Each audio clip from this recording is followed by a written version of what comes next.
The following is a presentation of the Championship Racing Network. Crossed Flags, a racing podcast. It's your midweek fix for racing news and information. Brought to you by the Championship Racing Network. Now let's head trackside to join your hosts, Steve West and Matt Nicholson. Well, welcome back into the podcast studios. It's been a while for us. I'm Steve West. Matt Nicholson. Producer Molly is covering everything today. Producer John will make sure that we are finalized on certain different sites, so we appreciate both of them.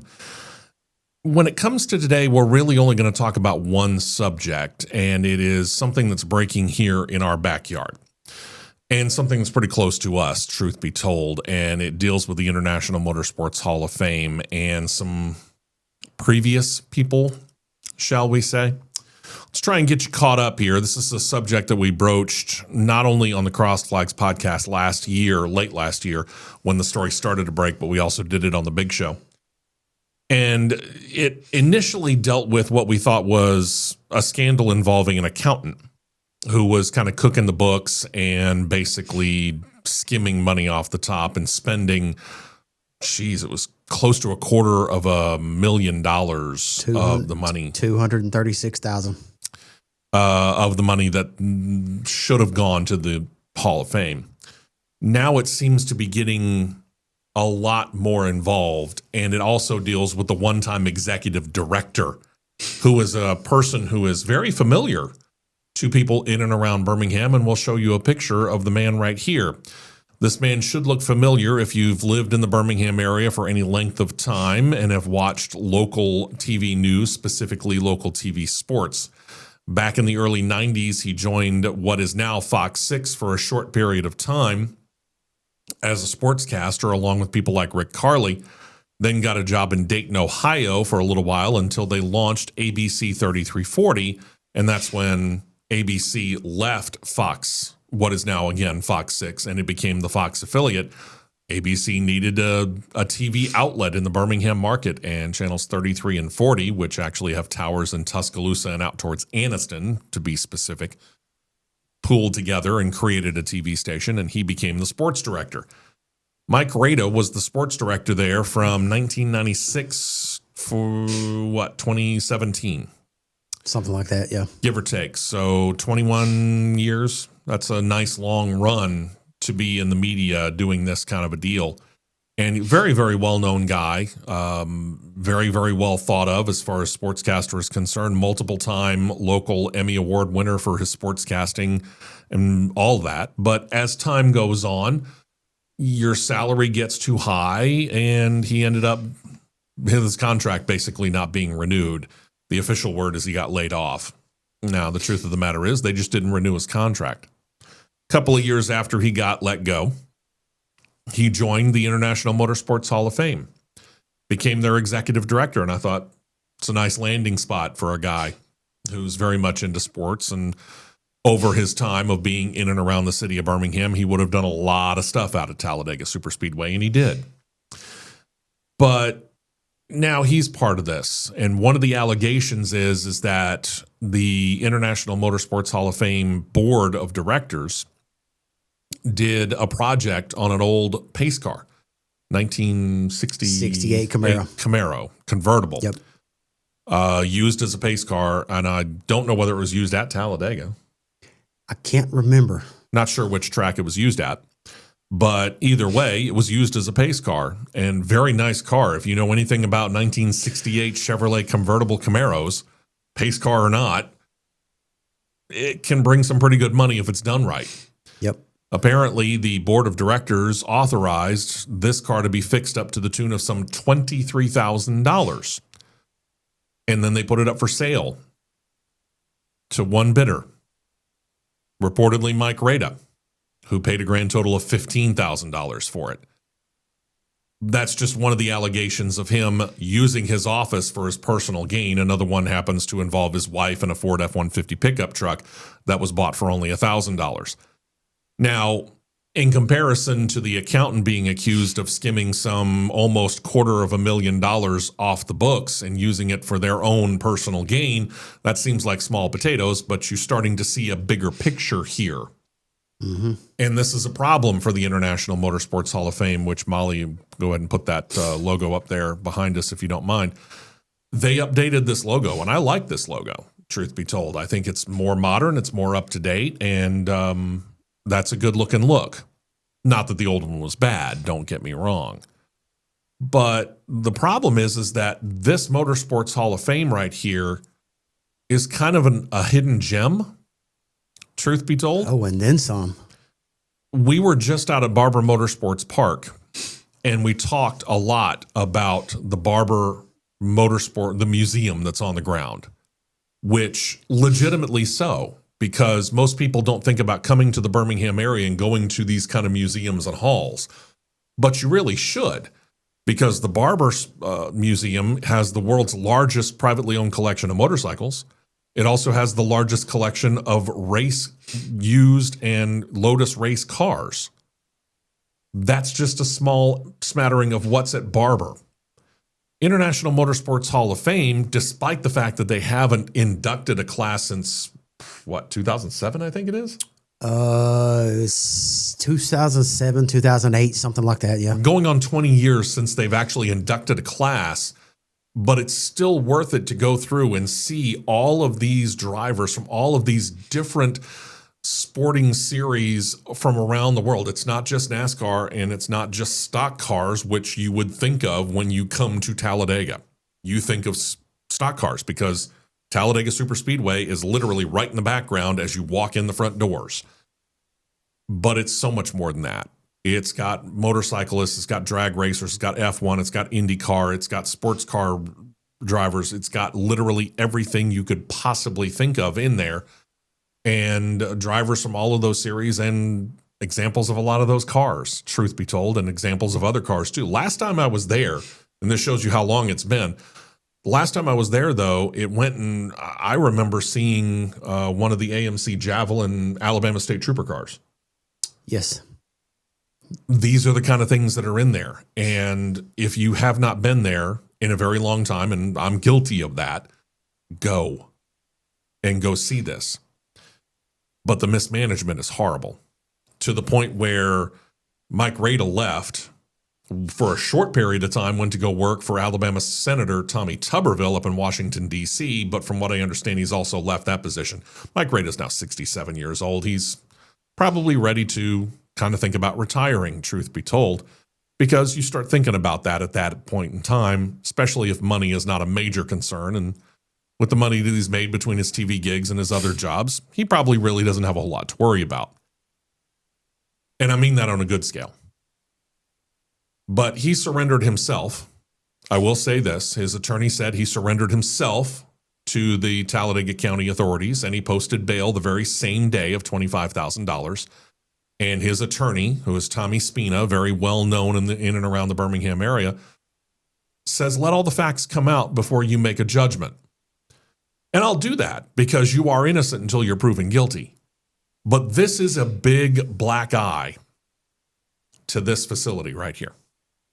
That's the problem. Even if none of the allegations are true, it's a big black eye. Yeah, I mean, a facility that was, in my eyes, would be once considered hallowed grounds is really, in a way, not so much as hallowed grounds anymore. And it's sad because, like he was talking earlier, some of the vehicles you can go through there and see, some of them that come straight off the track and put in the Hall of Fame, some of them restored. The one in particular that stands out and what that stands out there to me is the Buick Regal that the closed course stock car speed record was set with Patty Moise.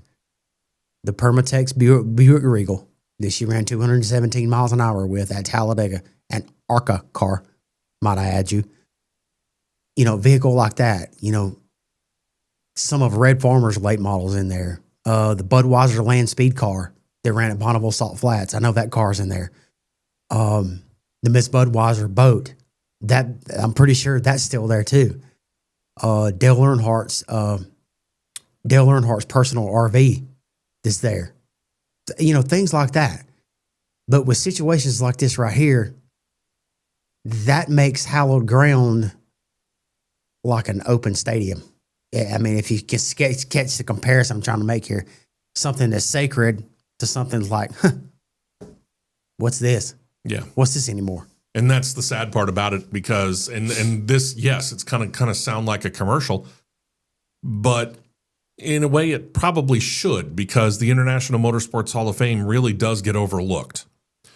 You think about the different halls of fame or the different museums that are related to sports that are just in and around the Birmingham area, and nobody really talks about the International Motorsports Hall of Fame anymore. And that's a real crying shame. Bad. It's real crying shame, because it's not that far away. It's within an hour's drive, give or take, of the Birmingham area proper. And most people, if they know that it's there, it's just not top of mind. And it should be, because this is a grand history of all of motorsports. Just like going to Barber's Museum is a fantastic history of the motorcycle, whether it's a road bike or whether it's a racer, and kind of seeing how it developed into being not only the road bikes that we know today, from Harley Davidson to Honda to Kawasaki, Yamaha, BMW, Ducati, and all those, into the racing bikes that we know of today. And like I said, you can go in there and you can see all different kinds of other cars, including the largest collection of Lotus race cars. International Motorsports Hall of Fame is the exact same way. He gave you some examples. I gave you a couple myself, just what I remember from the last time that I was there. And it has been thoroughly redone, thoroughly refurbished, and it is a fantastic facility, and it really should be a place that you want to stop and want to go to if anybody that, including yourself, is any kind of a motorsports fan whatsoever. All of this is just putting a black eye on that facility. And the state does have a massive stake in this. It's not a Talladega Superspeedway or NASCAR owned museum. The state actually operates it. And that can be a problem too, because when an entity, I'll put it that way, as large as the state of Alabama owns something like this, along with everything else that they owned, some things just kind of get overlooked. And it took them a long time to understand that weird things were going on with the leadership of the International Motorsports Hall of Fame. It took too long. Now Governor Kay Ivey, who is in her last year in office, she's termed out. She will get replaced at the November elections. But she did one half decent thing. I don't know enough of the people that were put on the board, but she cleared out all the old board and she installed 18 new people. Hopefully they're on the up and up. I saw this morning that there were 2 of them that's on the new board that have recently resigned already. That's a problem. So, yeah. That's a problem. They need to get people in there that are going to get this thing straightened up and flying right, to get it back to being the prestigious place that it should be. I agree. And if the state of Alabama is going to do, for example, what the city of Birmingham did with the old Birmingham International Raceway, and I'm talking before it got torn down, because 2 years before it was torn down, I remember this, we were getting ready to open up for the season. And the city of Birmingham's health inspectors came in and they looked at the concession stand that was built into the Birmingham International Raceway, something they own and operate, and they condemned it. Think about that for a second. You yourself, you, the city of Birmingham, own and operate it in one hand, and the other hand comes in and goes, this is in really bad shape. We got to condemn it. You can't use this. That cannot happen to this. We've already killed almost a century of history in the Birmingham International Raceway by Mayor Larry Langford, who with the cat ate the canary grin, I would use a different word, but we try to keep it a little bit more in the family lines here. With this cat ate the canary grin, he took a wrecking ball to almost a century worth of racing history of BIR. This right here is history of motorsports on so many levels and such breadth and depth. This needs to continue operating correctly. They need to get people in there, not just a person, but people in there who have a dear, true love of motorsports and would want to get this back up and running to its full capacity. And that is a challenge to the state of Alabama. That's a challenge to the governor's office. I don't care who the governor is, Kay Ivey or her successor. We're going to lay it out right now on Cross Flags on behalf of producer John, producer Molly, and my co-host Matt. I don't presume to speak for any of them, but I will state this is a facility that is not only worth saving, but getting back to making sure it's one of the front-running facilities of the entire state. I would agree. The challenge is laid down. Don't let the black eyes of the allegations of Mike Rada, the accountant, and all the previous people who have led this thing into almost diving into the ground be a deterrent. Talladega is coming up later this month. Heck, we're just a couple of weeks from it. If you're going to Talladega to go to the races, take some time. Go take a look at this place. Yep. You'll see what we're talking about. Yep. And we'll wait for the facts to come out. I'm not going to presume guilty before it's actually said so in court or state, oh yeah, hands are dirty, I know it, without knowing all the facts. I don't do that. But something went wrong. It's got to be fixed. And hopefully not to the detriment of this facility. Go check it out. That's Cross Flags. We got the big show coming up again this weekend. Hopefully you'll join us. New home. We just debuted on it just this past weekend. Had a great time there. And here's the fun part about it. Now phone lines are open. We get to take phone calls, something we haven't been able to do in a decade, give or take. So hopefully you join us then, 9 a.m. Eastern, 8 a.m. Central Time on Talk 99.5 in Birmingham.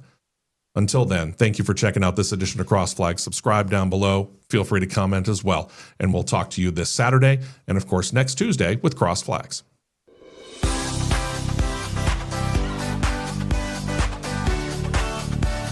You've been listening to Crossed Flags, a racing podcast. For more content like this, subscribe to CRN Live on YouTube, and you'll be set to catch the 2-hour live show every Saturday morning at 9 Eastern, 8 Central.